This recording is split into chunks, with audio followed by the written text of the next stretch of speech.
अब हम question number 2 की तरफ बढ़ते हैं। 1.1 का है सॉल्व बाय फैक्टराइजेशन। पहला क्वेश्चन है x² - x - 20। फैक्टराइजेशन का जो प्रोसेस है वो समझ लें। हमारे पास ये देखिए क्वेश्चन में 3 वैल्यूज़ हैं 1 2 3, हमने इनको 4 बनाना है। ठीक है, अब ये x² है, पहली वैल्यू जो होगी उसका साइन होगा माइनस, जगह छोड़ दें वो वैल्यू लिखेंगे minus minus plus, second value का साइन होगा प्लस और -20 = 0। ठीक हो गया। आपको पता है ये स्टैंडर्ड इक्वेशन है ना, ax² - bx - c = 0, ये स्टैंडर्ड इक्वेशन होती है। तो हमने देखना है कि यहाँ पे रफ में, ठीक है, हमने रफ प्रोसेस में देखना है कि हम a × c, वो क्या होता है हमारे पास यहाँ पर आ रहा है 20। ठीक हो गया।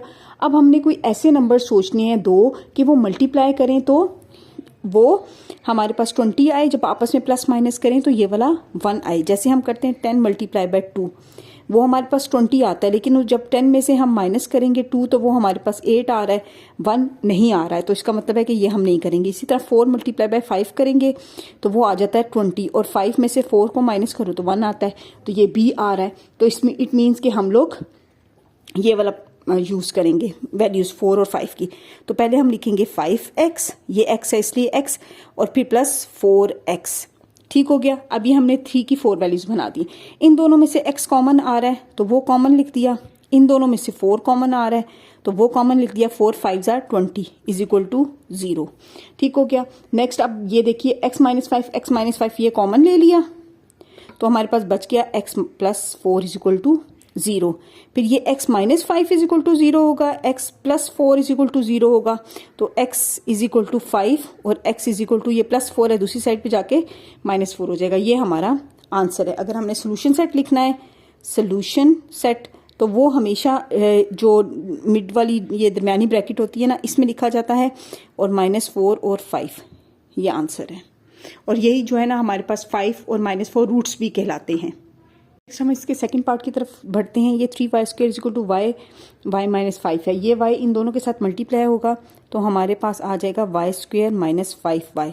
अब ये प्लस हो रहा है, दूसरी साइड पे जाके माइनस हो जाएगा, या हम इस तरह भी लिख सकते हैं इसको y² - y² -5y, ये दोनों कैंसिल हो जाते हैं। ठीक हो गया। ये हो गया 2y² = -5y। ये इसको भी इधर ले आएंगे, बल्कि ये हमने स्टेप एक एक्स्ट्रा ही कर दिया, ये -5 इकट्ठा ही कर देना चाहिए था। ये हो गया 2y² + 5y = 0 आ गया। इनमें से y कॉमन ले लिया तो 2y + 5 = 0 आ गया। अब ये हमारे पास y = 0 है और 2y + 5 = 0 है।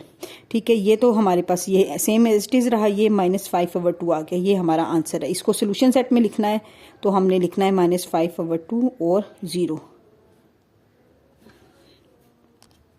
इस क्वेश्चन में हमारे पास जो ये वाली साइड है, ये x² है, ये प्लस में है, तो हम ये वाली वैल्यूज दूसरी साइड पे ले जाएंगे। तो हम लिखेंगे 4, यहाँ पे प्लस हो रहा है तो माइनस इस साइड पे भी कर देंगे और इस साइड पे भी माइनस करेंगे। ये -32 है, x + 32 इस साइड पे भी करेंगे और इस साइड पे भी करेंगे, +32x - 4। ये कैंसिल हो गए, ये कैंसिल हो गए। 0 = 17x² + 32x - 4। इसको हम ऐसे भी लिख सकते हैं 17x² + 32x - 4 = 0। अब हमने इसके ये 3 हैं, इनके 4 पार्ट्स बनाने हैं। 17x² है, पहली वैल्यू प्लस आएगी, जगह छोड़ दें, वैल्यू अभी हम लिखेंगे प्लस माइनस माइनस, दूसरी वैल्यू माइनस का साइन आएगा और ये -4 = 0 है। अब हमने देखना है कि यहाँ पे वैल्यूज़ क्या आएंगी। 17 को जब हम 4 से मल्टीप्लाई करते हैं ना तो हमारे पास आ जाता है ये 268। ठीक हो गया। हमने ऐसा टेबल पढ़ना है कि मल्टीप्लाई करने से हमारे पास 68 आए और जब आपस में हम प्लस माइनस माइनस करेंगे तो 32 आए। तो जब हम 34 को 2 से मल्टीप्लाई करते हैं तो हमारे पास 68 आ जाता है। 34 में से 2 माइनस करेंगे तो हमारे पास ये वाला 32 भी आ जाएगा। तो इसलिए हम यहाँ पे 34x - 2x लिखेंगे। अब आप इसको सॉल्व कर सकते हैं। इनमें से 17 कॉमन लें, इसमें से -2 कॉमन लें, तो फिर आप इसके फैक्टर्स निकाल लें, वो आप खुद करें। नेक्स्ट क्वेश्चन की तरफ बढ़ते हैं। यहाँ पे +52 हो रहा है तो दूसरी साइड पे जाके ये -52 हो जाएगा, 1 - 52। अब ये 3 वैल्यूज़ है, इनको 4 बनानी है। हम देखते हैं कि 152 1 मल्टीप्लाई बाय ये 152 ही आता है। ठीक है, तो मल्टीप्लाई करने से 152 आए, आपस में हम इनको प्लस या माइनस करें तो 11 आए, तब 4 वैल्यूज़ बनेंगी। x² है, ये माइनस का साइन है, माइनस आ गया, माइनस माइनस प्लस, पहली वैल्यू के साथ माइनस आएगा, दूसरी वैल्यू के साथ प्लस आएगा, -152 = 0। ठीक हो गया। अब हमने टेबल पढ़ना है कि 152 कैसे आएगा। अगर हम 10 को मल्टीप्लाई बाय 15 करें तो वो 150 आता है। इसका मतलब ये है कि 15 से भी कोई बड़ी वैल्यू होगी तो वो मल्टीप्लाई करें हम।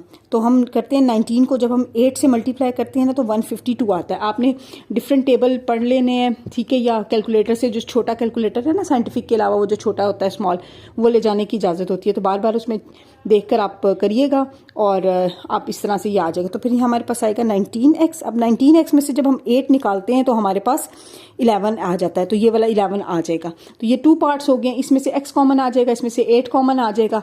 इस तरह से आप इसके वो फैक्टर्स मालूम, फैक्टराइजेशन करें और रूट्स और सोल्यूशन सेट फाइंड आउट करें। ये बाकी काम आपने खुद करना है। ये मैंने जो क्वेश्चन नंबर 4 है वो सॉल्व भी कर लिया है।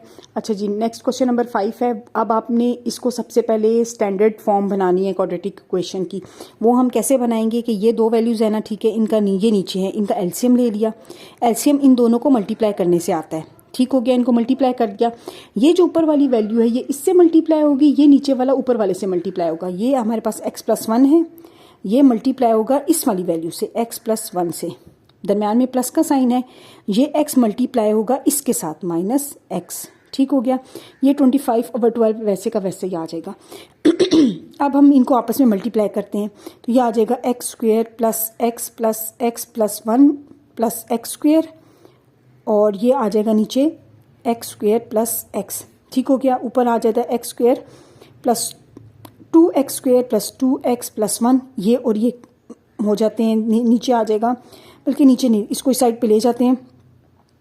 25/12 ये इस साइड पे चला जाएगा, x² + x आ गया। ये वाला 12 इस साइड पे मल्टीप्लाई हो जाएगा, 2x² + 2x + 1 = 25, x² + x।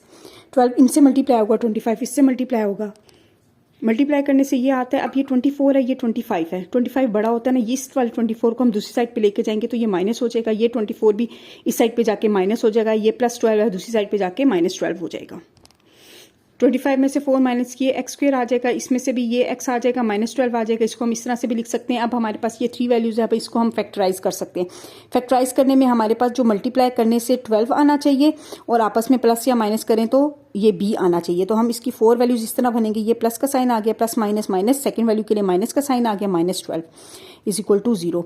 अब हम क्या करेंगे कि अब अगर 4 को 3 से मल्टीप्लाई करो तो 12 आता है, आपस में माइनस करो तो ये वाला 1 आ जाता है। तो हम लोगों की 4x और 3x। अब इसके आप इसमें से x कॉमन लें, इसमें से -3 कॉमन लें, इनके वो अलग अलग पेयर्स बनाएं और वैल्यू फाइंड आउट करें। नेक्स्ट हम क्वेश्चन नंबर 2 के 6 पार्ट की तरफ बढ़ते हैं। ये हमारे पास क्वेश्चन है, इसका हम एलसीएम लेंगे। इन दोनों को मल्टीप्लाई किया तो ये आ जाएगा, ये ऊपर वाला इसके साथ मल्टीप्लाई होगा, माइनस का साइन ये आ गया। ये वाला 1 जो है वो इस नीचे वाली वैल्यू के साथ मल्टीप्लाई होगा, ये हम एज इट इज़ लिख देते हैं। ठीक हो गया। अब इसकी क्रॉस मल्टीप्लिकेशन, ये ऊपर वाले के साथ मल्टीप्लाई हो जाएगा, ये इधर चला जाएगा। अभी हम x - 9 = ये और ये कैंसिल हो गए, ये -1 आ गया, और x² - 7x + 12। अब ये नीचे है, ये ऊपर चला जाएगा, ये भी नीचे है, ये ऊपर चला जाएगा, तो ये 2 के साथ मल्टीप्लाई हो जाएगा। और वो जो दूसरे वाला है ये -1 हमारे पास x - 9 के साथ मल्टीप्लाई हो जाएगा। इसको सॉल्व करते हैं। सॉल्व करने से माइनस है, ये प्लस हो गए, इस तरह से ये इसका ये आंसर आ गया। अब ये वाली वैल्यूज इस साइड पर आ जाएंगी, ये ऐसे का ऐसे ही रहेगा। यहाँ पे ये -x था, यहाँ पे प्लस हो जाएगा, +24 था, यहाँ पे +9 है, तो ये -9 हो जाएगा = 0। इसको सॉल्व करते हैं मज़ीद, तो हमारे पास ये आ जाएगा -13x और प्लस 15 = 0 है। अब हमने इनकी ये 3 वैल्यूज़, इनको 4 वैल्यूज़ बनानी है। मल्टीप्लाई करने से तो हमारे पास 30 आए, ठीक है, और जो आपस में प्लस या माइनस करें तो हमारे पास 13 आए। तो 15 ये 15 2 है, अगर 15 में से 2 माइनस करो 13, तो यही वाली वैल्यूज़ यूज़ हो जाएंगी।